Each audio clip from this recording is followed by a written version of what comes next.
नमस्कार। आज सकाळपासूनच सोशल मीडिया आणि न्यूज चॅनलवरती अमरावती या जिल्ह्यातील पांढरी खानापूर या ठिकाणातील एक बातमी येत आहे।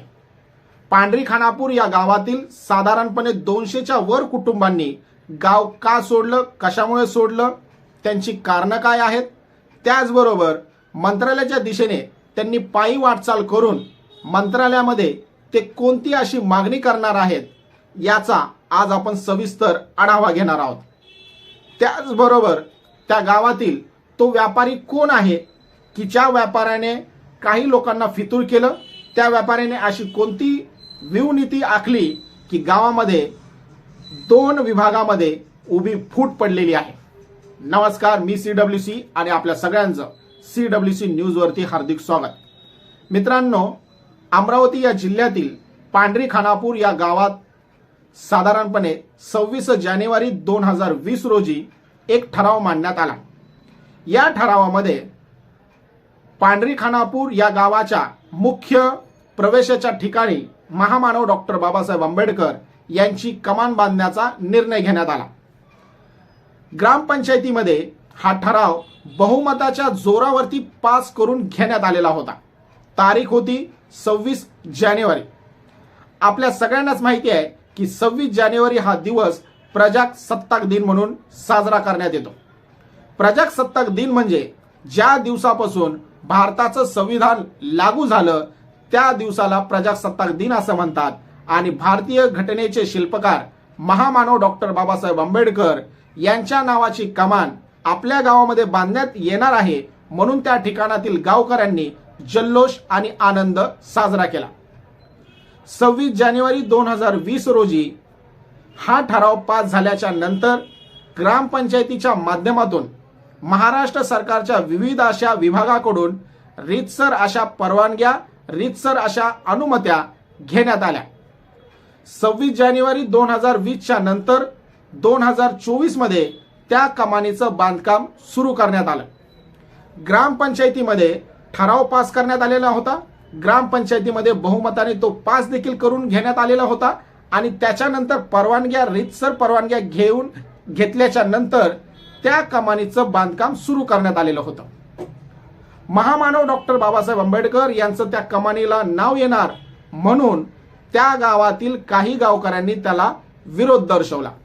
मात्र स्थानिक पातळीवरती जेव्हा या घटनेची विचारपूस केली असता असं समजतंय की त्या गावातील एक व्यापाऱ्याने स्थानिक पातळीवरील काही गावकऱ्यांना फितूर केलं। त्या व्यापाऱ्याने स्थानिक ठिकाणातील काही गावकऱ्यांमध्ये फूट पाडली आणि महामानव डॉक्टर बाबासाहेब आंबेडकर यांच्या कमानीला विरोध करा अशा प्रकारचं त्यांनी फितवणी दिलेली आहे। स्थानिक पातळीवरील तो व्यापारी कोण आहे की ज्याचा वावर हा ग्रामपंचायतीमध्ये असतो, त्याचप्रमाणे गावकऱ्यांमध्ये असतो आणि त्याच्याच सांगण्यानुसार महामानव डॉक्टर बाबासाहेब आंबेडकर यांच्या कमानीला विरोध करण्यात येतोय। हा विरोध झाल्याच्या नंतर साहजिकच पांढरी खानापूर या गावातील बौद्ध परिवारांनी, बौद्ध कुटुंबांनी त्याचा तीव्र प्रकारचा विरोध केला। बौद्ध परिवारांनी विरोध केल्याच्या नंतर त्या गावातील जेवढी काही दुकानं होती, त्याचप्रमाणे शेतमजुरीची जेवढी काही कामं होती, या कामावरती स्थानिक पातळीवरील गावकऱ्यांनी बौद्ध परिवारांवरती बहिष्कार टाकला। बौद्ध परिवारांना कुठल्याही प्रकारचा किराणा माल देण्यासाठी बंदी घालण्यात आली।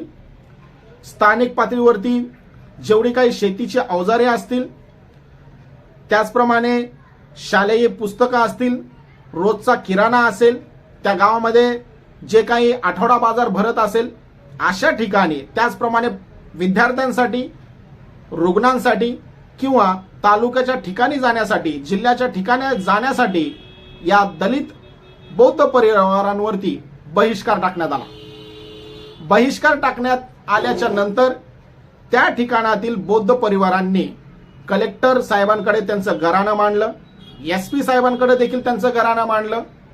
याच्यावरती दोघांकडून देखील सकारात्मक असा प्रतिसाद त्या परिवारांना मिळालेला होता। एकीकडे महामानव डॉक्टर बाबासाहेब आंबेडकर यांचं नाव घेऊन राजकारणाची सुरुवात करणारे आणि फुले शाहू आंबेडकरांचा महाराष्ट्र म्हणणारी लोक या ठिकाणी मात्र कानाडोळा करताना आपल्याला दिसत आहे। आपल्या सगळ्यांनाच माहिती आहे की गेल्या 6 महिन्यापूर्वी भर पावसामध्ये सांगली या जिल्ह्यामध्ये देखील अशाच प्रकारची एक घटना घडली होती। सांगली जिल्ह्यातील बेडग या गावातील गावकऱ्यांनी देखील लॉंग मार्च काढलेला होता। पायी जाण्याचा त्यांनी मंत्रालयाच्या दिशेने धाव घेतलेली होती। त्याचं पुढं काय झालं हे आपल्या सगळ्यांनाच माहिती आहे। अशाच प्रकारची ही घटना आहे। पांढरी खानापूर या ठिकाणातील साधारणपणे 200च्या वर कुटुंबांनी पायी लॉंग मार्च काढलेला आहे। या पायी लॉंग मार्च मध्ये स्त्रिया आहेत, पुरुष आहेत, छोटे लहान मुलं आहेत, तरुण मुलं मुली आहेत, त्याचप्रमाणे वयोवृद्ध नागरिक देखील या आंदोलनामध्ये सामील झालेले आहेत। खांद्यावरती निळा झेंडा, मुखामध्ये महामानव डॉक्टर बाबासाहेब आंबेडकर यांचा जयघोष देत ही लोक अमरावती या जिल्ह्यातील पांढरी खानापूर पासून मंत्रालयाच्या दिशेने पायी वाटचाल करत आपलं घराणं सरकारच्या दरबारमध्ये मांडणार आहेत। त्यांची प्रमुख मागणी एकच आहे की ग्रामपंचायतीमध्ये बहुमताने जो ठराव पास करून घेण्यात आलेला होता या ठरावाला विरोध का आणि कशामुळे करण्यात येतोय। आपल्या सगळ्यांनाच माहिती आहे की 73 आणि 74वी जी घटना दुरुस्ती करण्यात आलेली होती, या 73 आणि 74व्या घटना दुरुस्तीनुसार स्थानिक स्वराज्य संस्थेकडे मोठ्या प्रमाणात अधिकार बहाल करण्यात आलेले होते। स्थानिक स्वराज्य संस्थेमध्ये जर बहुमताने जर एखादा ठराव पास करून घेण्यात आला, जर बहुमताने जर एखादा ठराव करण्यात आला तर त्याचा अधिकार आणि हक्क प्राप्त होतो। जर बहुमताने ठराव पास करून घेतला आणि तरी देखील जर कमानीला विरोध करत असतील तर हा सरळ सरळ जातीवाद आहे, हा सरळ सरळ भेदभाव आहे। महाराष्ट्रामध्ये साधारणपणे अनुसूचित जातीसाठी 5 जागा या राखीव आहेत आणि अमरावती ही राखीव मतदारसंघामध्ये मोडणारा मतदारसंघ आहे। अमरावती हा मतदारसंघ अनुसूचित जातीसाठी राखीव आहे। याच मतदारसंघामधून नवनीत राणा या लोकसभेवरती निवडून गेलेल्या खासदार आहेत।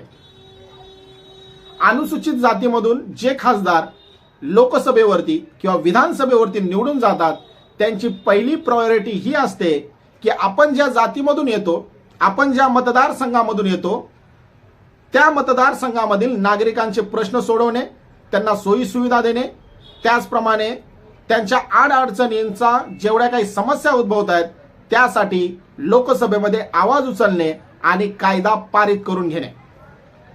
अमरावती हा मतदारसंघ राखीव असून देखील या राखीव मतदारसंघामधून नवनीत राणा ज्या लोकसभेवरती निवडून गेलेले आहेत त्यांनी आजपर्यंत आतापर्यंत पांढरी खानापूर या गावाला साधी भेट देखील दिलेली नाही।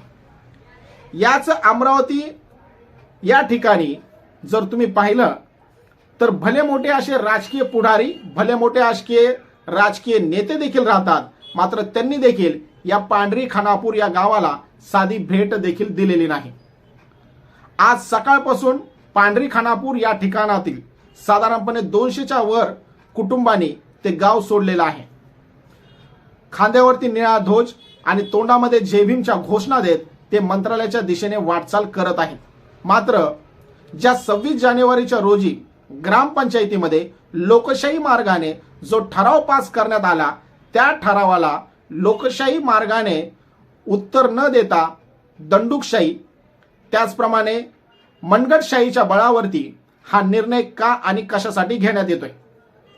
पोलिसांनी या घटनेची दखल घेतलेली आहे। त्याचप्रमाणे पांढरी खानापूर या गावातून साधारणपणे 200 कुटुंब गाव सोडून मंत्रालयाच्या दिशेने जाणार असं म्हटल्याच्या नंतर पोलिसांनी त्या ठिकाणी संचारबंदी लागू केली, जमावबंदी लागू केली। मात्र असं असून देखील त्या गावकऱ्यांनी आपला जो विचार होता या विचारावरती ठाम राहून संचारबंदी झुगारून देत ही सगळी लोक मंत्रालयाच्या दिशेने पुढे निघून चाललेली आहेत। भारतीय दलित कोबऱ्याचे प्रमुख ॲडव्होकेट विवेकभाई चव्हाण यांनी या आंदोलनाला सक्रिय असा पाठिंबा दर्शवलेला आहे। त्याचप्रमाणे येणाऱ्या काळामध्ये ॲडव्होकेट विवेकभाई चव्हाण हे स्वतः या आंदोलनामध्ये पायी देखील सामील होणार आहेत आणि ॲडव्होकेट विवेकभाई चव्हाण यांनी जाहीर देखील केलेलं आहे की मी स्वतः जरी त्या लॉंग मार्च मध्ये सामील जरी झालो तरी देखील या आंदोलनाचं नेतृत्व, या आंदोलनाचं संपूर्ण नेतृत्व हे गावकरीच करणार आहे आणि मी एक आपल्या समाजाचा मुलगा म्हणून त्या आंदोलनात, त्या लॉंग मार्चमध्ये पायी चालणार आहे. थँक्यू.